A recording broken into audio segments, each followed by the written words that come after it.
Well, here we are with our very last Luminosity recap. It's number 4. We're looking back at yesterday, which was Sunday, and today, this morning's session, right here on Monday. So let's look back at Sunday first of all. Last night we had Ruth Afolabi from Magnify, and she kicked off her interview with the idea about changing the image of what being a Christian is like, and how to take steps in following a dream or a vision.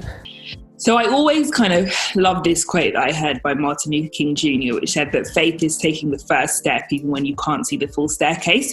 And I don't just kind of apply that to my spiritual journey, but in terms of when you have a dream or when God has given you a vision.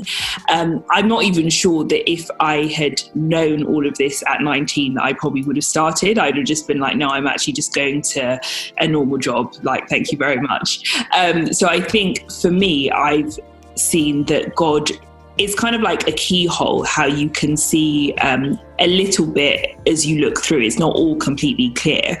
And that's actually what makes the journey exciting, is not knowing the end before you begin, and really just letting God guide you for each step of the way.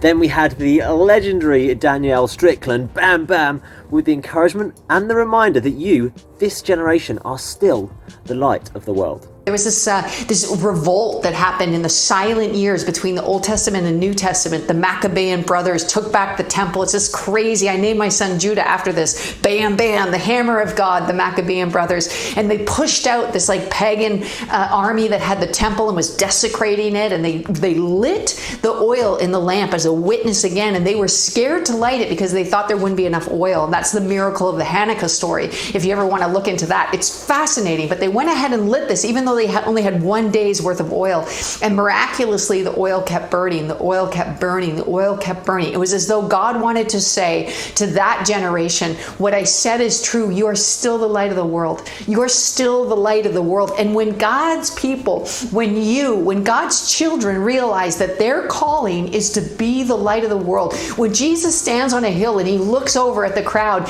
and he says to them, you're the light of the world, everyone's like, what? I thought you were the light of the world. And this morning it was great to have Emmanuel Chweshe again, as he gave us an encouragement to go out on. Here's what he had to say.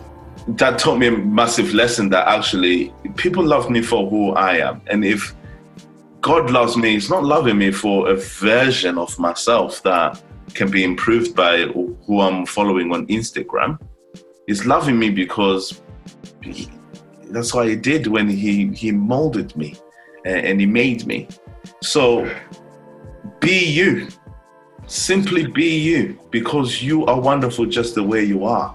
And through our differences is where we see the beauty of God. And then finally we had Lisa Ajay sharing from Luke 10, the story of the Good Samaritan, and how we shouldn't see ourselves as the hero of the story when it comes to tackling issues of injustice. That in fact we should ask how we're like the people who walked past the injured man, and it's then that God can grow us. In what way am I like the priest?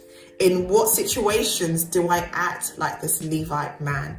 In what way do I walk past people and ignore the issues that are right in front of me? In what way have I seen people hurting and broken and not shown compassion? In what way have I walked on the other side and left people hurting and broken?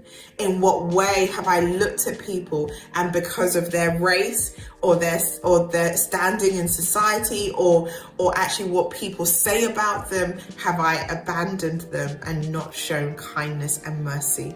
So there we go. That is Luminosity Streaming Live 2020 finished and done with.